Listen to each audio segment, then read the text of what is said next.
For joining us on the news. This is NTA International News. I am Charles Alpha, and just ahead. Special Juma prayers as President Tinubu turns 73. President of the Senate on Executive Legislature relationship reaffirms commitment to citizens' aspirations. And state of emergency declared as mass casualty quake hits Myanmar and Thailand.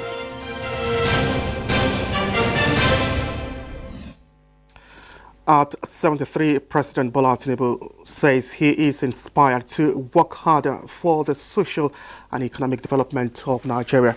President Tinubu said this as he attended a special Jumu'ah prayer marking his birthday at the National Mosque, Abuja. And State House correspondent Musbao Den Wahab reports.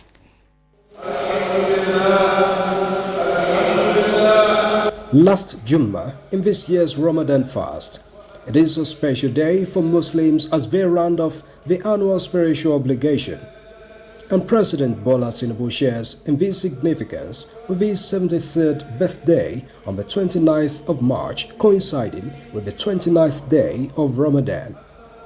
An Imam of the National Mosque, Sheikh Abdul Qadir Salman Sholagberu, implored Muslims who have religiously observed the rites, sought the night of majesty and God's favor to imbibe the lessons inherent and stay on the righteous path.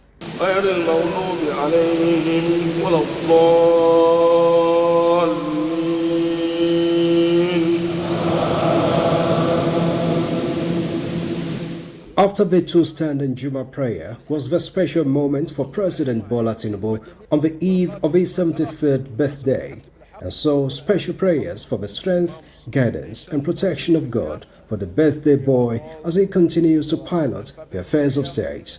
Supplicating to Almighty Allah subhanahu wa ta'ala to elongate your life, to put more barakah in your life, to help you, to assist you in piloting the affairs of this country. Vice President Kashim Shettima and Deputy President of the Senate Barao Jibril were among top government functionaries who shared the moments with the President. Congratulations, Your Excellency. Thank you very much. It's your birthday, special prayers. How do you feel this day? Feel good, feel happy, and give thanks to Almighty Allah that has protected us so far and continue to answer our prayers, accept our ibadah. That is key and very important to all of us.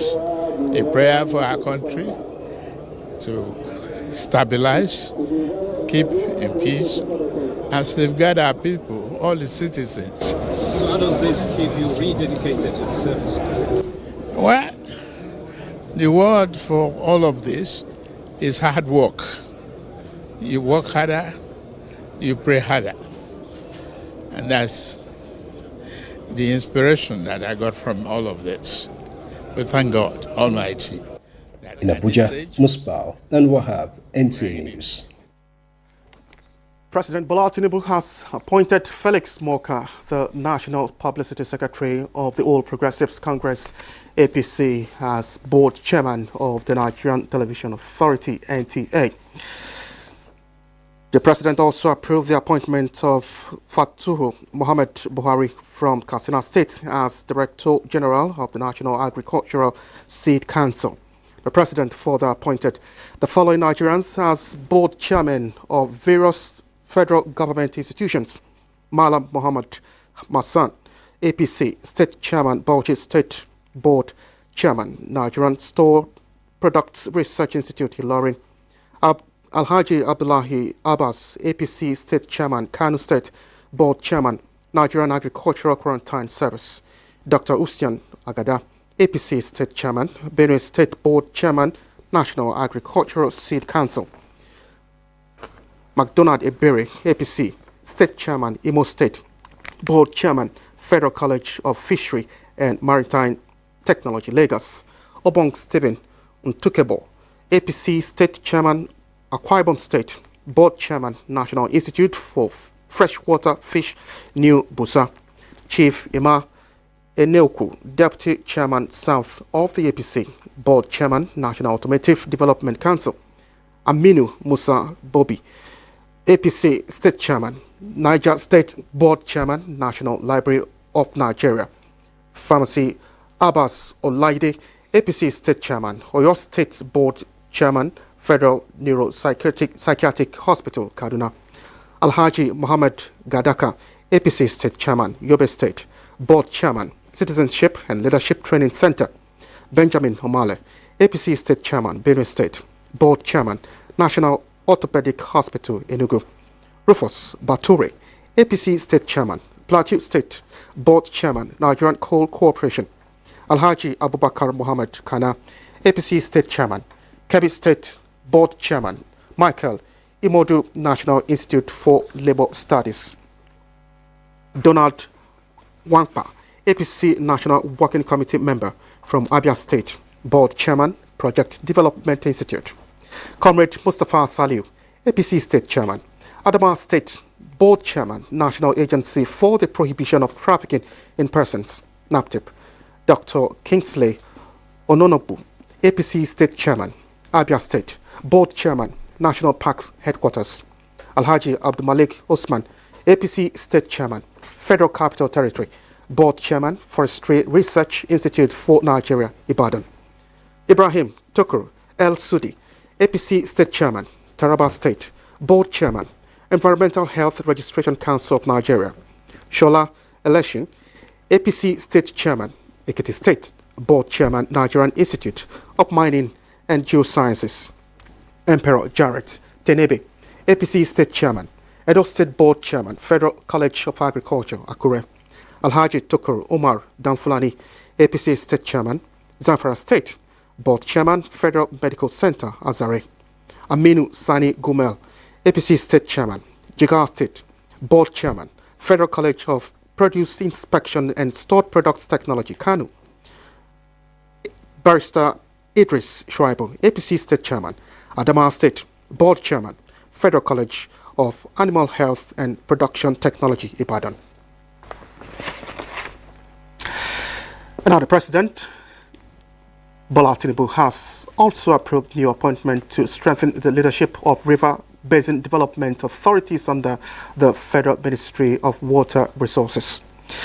A release by Bayo Onanuga, Special Advisor to the President, Information and Strategy, says that at the Osun River Basin Development Authority, Abeokuta, Sowade Oluwakayode Adebayo will replace Engineer Julius Oloro as the Executive Director of Engineering Services. At the Niger Delta River Basin Development Authority, Chuks Ehiri steps into the role of Executive Director of Engineering Services, succeeding Dr. Austin Nonyalim Izagbo. The President appointed Sunday Kuba Hassan as the Executive Director of Planning at the Lower Benue River Basin Development Authority, replacing Chris Taka. Engineer Okibe Timothy retains his current position as the Executive Director of Engineering at the Lower Benue River Basin Development Authority. President Tinubu urges the appointees to uphold the highest standards of integrity and performance as they work to improve water management and rural development for the benefits of all Nigerians. And in other news, Nigeria and Germany have strengthened bilateral defense cooperation with a signing of a renewed memorandum of understanding with the German Technical Advisory Group. The 12-year-old agreement, which is renewed every 4 years, was formalized at the Ship House, Abuja. The Permanent Secretary, Ministry of Defense, Ambassador Gabriel Nimu Aduda, described the MOU as a strategic counterparts funding arrangement that underscores the defense ties between both nations.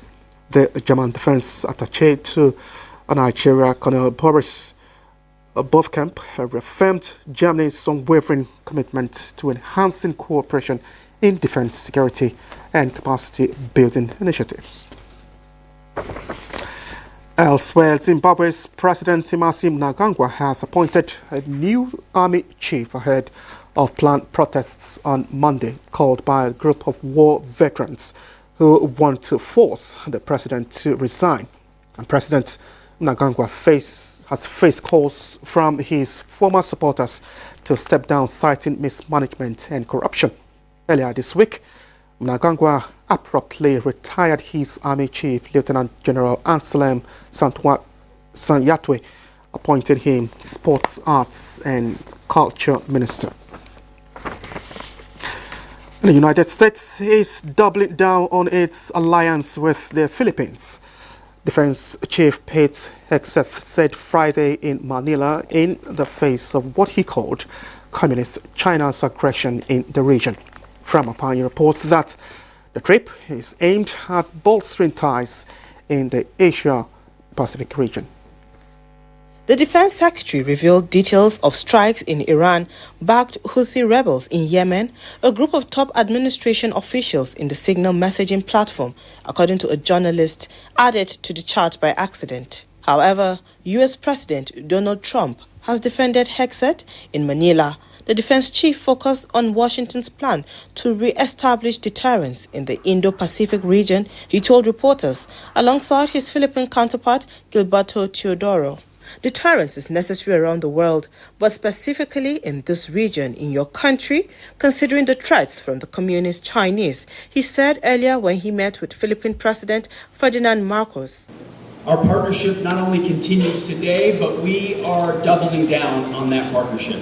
And our ironclad alliance has never been stronger. His Manila visit, to be followed by trips to Tokyo and World War II battleground Iwo Jima, follows months of confrontations between Philippine and Chinese vessels in the disputed South China Sea. Manila and Washington have deepened their defense cooperation since President Ferdinand Marcos took office in 2022 and began pushing back on Beijing's sweeping South China Sea claims. Frama Pani, NTA News.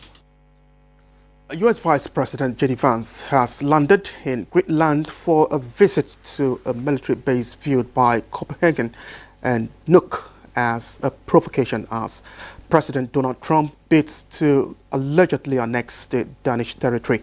The delegation, which included National Security Advisor Mike Waltz and Energy Secretary Chris Wright, landed at the Pittavik Space Base in northwestern Greenland. Vance and his wife Usha will visit the U.S.-run Pittavik Space Base in the northwest of the island, accompanied by U.S. Energy Secretary Chris Wright. The delegation is to meet with U.S. Base Force members and check out what's going on with the security of Greenland, Vance said in a video message. The Pittavik Space Base is an essential part of Washington's missile defense infrastructure. Its location in the Arctic, putting it on the shortest route for missiles fired from Russia at the United States. Known as Toll Air Base until 2023, the base served as a warning post for possible attacks from the Soviet Union during the Cold War. It is also a strategic location for air and submarine surveillance in the northwestern hemisphere, which Washington claims Denmark has neglected.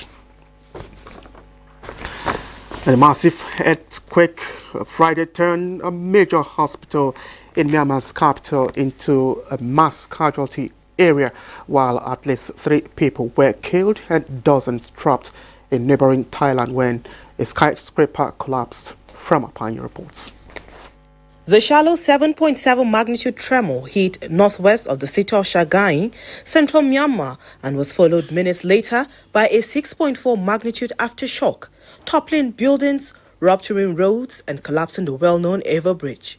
The devastation prompted a rare request for international aid from Myanmar's isolated military junta, which has lost portions of territory to armed groups. Hundreds of casualties were taken to a hospital in the capital near Pidao, with the wounded treated outside owing to the damaged building. Reporters saw junta chief Min Aung Hlaing arrive at the hospital as the ruling military called for foreign help. We want the international community to give humanitarian aid as soon as possible, junta spokesman Zhao Min Tun told reporters at the hospital. The rare plea from the junta raises the prospect that damage and casualties may be on a large scale, with Myanmar's medical system and infrastructure ravaged by 4 years of civil war. Casualty figures in Myanmar are unclear. However, there have been reports of roads buckling in the capital of Naypyidaw, and the country's military government has declared a state of emergency in 6 regions. Frama Panyi, NTA News. There are more reports coming your way after the break. Please stay with us.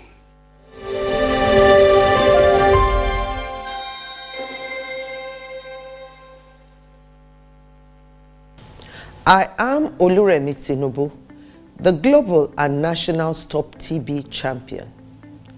Many people have asked why I've chosen to champion the fight against a disease like tuberculosis. My reason stems from a deep personal experience. I once had a friend who unfortunately fell ill and concealed the nature of his sickness until it was too late. Eventually, after he passed, we discovered he had tuberculosis. Sadly, due to the stigma and discrimination surrounding the disease, he would not speak up or seek for help. His death was a painful reminder that we could have intervened and saved a life if only we had known earlier. Tuberculosis is an airborne disease that primarily affects the lungs, but can also impact other parts of the body. Being airborne means anyone, regardless of their social economic status, can contract it. In Nigeria, 1 person dies of TB-related illness every 7 minutes, amounting to 206 deaths every day. Globally, 1 person succumbs to TB every 25 seconds, which is a staggering 3,456 lives lost daily. These deaths are entirely preventable because TB is curable if detected and treated early. If you or someone you know has been coughing for 2 weeks or more, coughing up blood, experiencing night sweats, or losing weight drastically, it might be TB. Please visit the nearest government hospital or primary healthcare center for proper diagnosis and treatment. TB treatment is free in all government and some private health facilities. Let us also remember not to stigmatize or discriminate against TB patients or those who have been treated for TB. Individuals who have been cured of TB cannot infect others. I call on all stakeholders, especially the private sector, to join us in the fight to end TB in Nigeria. Together, we can make a difference. Remember, TB anywhere is TB everywhere. End TB by 2030. Yes, we can.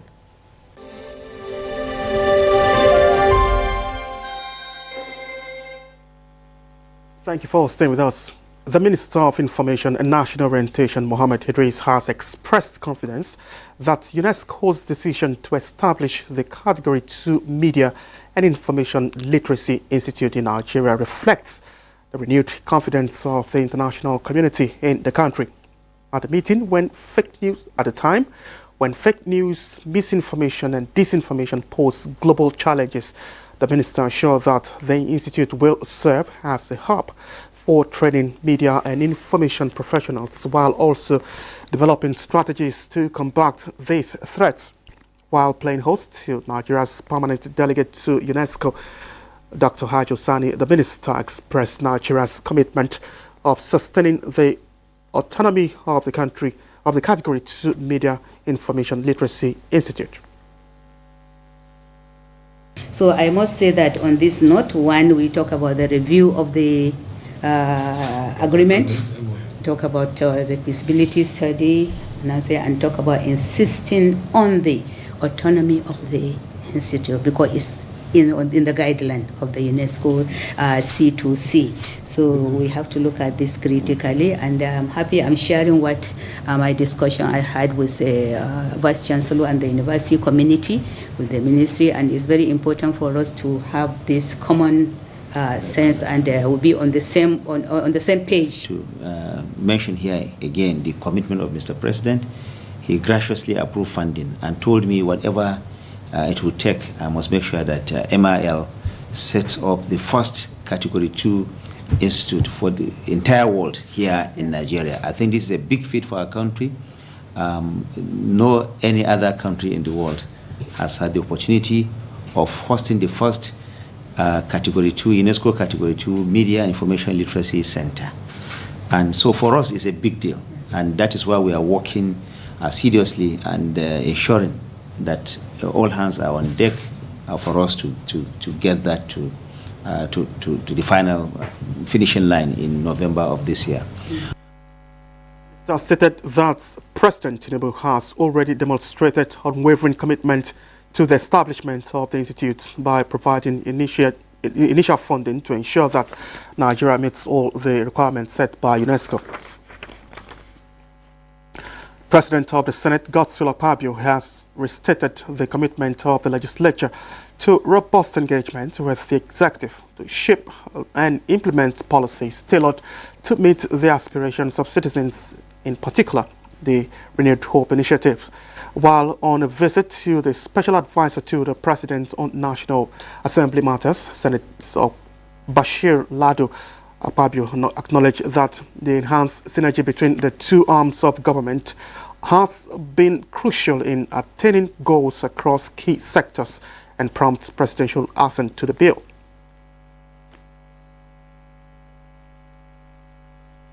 Since your assumption of duties, you have kept track of all the bills passed by the National Assembly. You have kept track of all the bills assented to by Mr. President, and you have also communicated same to us. Information communication is important. Today I must tell you that senators were very excited, though we don't clap in the Senate, but at least they nodded their heads in appreciation when I read out the number of bills in the last 2 weeks assented to by Mr. President.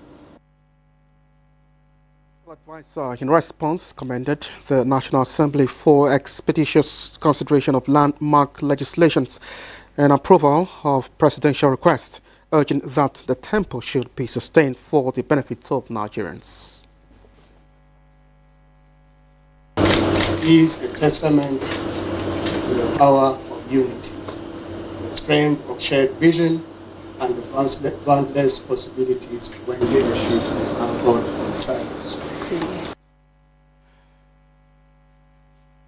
Now, President Bola Tinubu has condemned the murder of traveling hunters intercepted by local vigilante in Uromi community of Eson North local government area of Edo State. The president, who expressed shock at the dastardly act on Thursday, directed police and other security agencies to conduct swift and thorough investigations and punish the suspected culprits. President Tinubu commiserated with the families of the affected victims and assured them that criminals would not be allowed to shed the blood of innocent Nigerians in vain. The president noted that jungle justice has no place in Nigeria and all Nigerians have the freedom to move freely in any part of the country. President Tinubu commended the Edo State Governor, Senator Monday Okpebholo, and community leaders in Uromi for their swift response to avert the escalation of tension. Now, the Sultan of Sokoto and President General, Nigerian Supreme Council for Islamic Affairs, Muhammad Saad Abubakar, has declared Saturday, 29th March 2025, as the first day to look for the new moon of Shawwal, 1446 AH. This is contained in a statement by the Chairman, Advisory Committee on Religious Affairs, Sultanate Council, Sokoto, Professor Sambo Al-Wali Junaidu Wazirin, Sokoto. It's directed that if the new moon is sighted, the public should contact the numbers on the screen: 0803-7157-100, 080663030077, 080359653222, 080359945903, or 0706714690 for onward communication to the Sultan. The declaration is in preparation for the Eid al-Fitr celebrations, which marks the end of a Ramadan month. The Sultan's directive is in line with Islamic tradition, which relies on the sighting of the moon to determine start of the new month. And now, officers of the Temple of Justice have been urged to continue to work together for the sustenance of the rule of law in the country. President of the Law Officers Association of Nigeria, Yusuf Abdulkadri, made the plea at the second National Executive Council meeting of the association in Abuja. Dele Atumbi of our Judiciary Desk reports. These are legal practitioners from the public bar across the nation with a shared vision and commitment of upholding the rule of law and ensuring justice for all. Their convergence on Abuja is to assess impact of the various public bars on the protection of the fundamental rights of the people as enshrined in Chapter 4 of the Constitution of the Federal Republic of Nigeria, 1999, as amended. Participants are in agreement with the fact that legal practitioners in the public bar are faced with new and complex legal issues. They canvass the need for adoption of strategies to address the challenges. They are equally canvassing innovative solutions to safeguard the rights and well-being of the citizens. We operate as an official bar and others operate as a private bar. So as professional body, we work for government during our period. When we retire from service, we continue with the private practice. So we are trying to work together.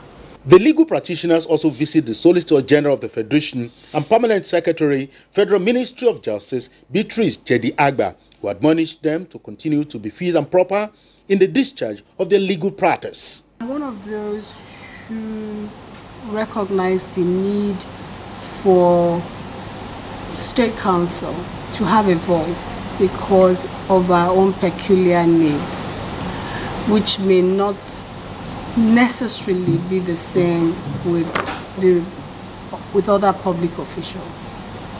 So because of the work that we do and the challenges that we face, as much as possible, the Attorney General and I have continued to prioritize the welfare of State Council. Improved welfare of legal practitioners in the public bar is one of the low-hanging fruits of the association. In Abuja, Dele Atumbi, NTA News. And this is where we end the news. Many thanks for sharing part of your day with us. I am Charles Alpha.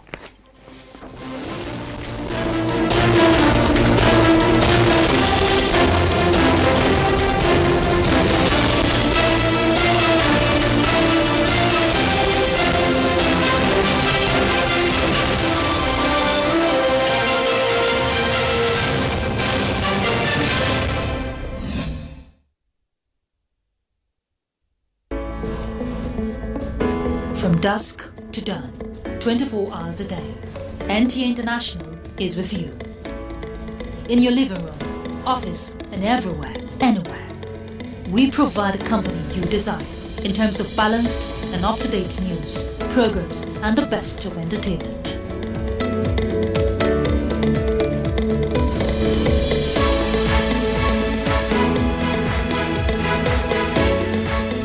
Tune in to DSTV channel 251, Go TV channel.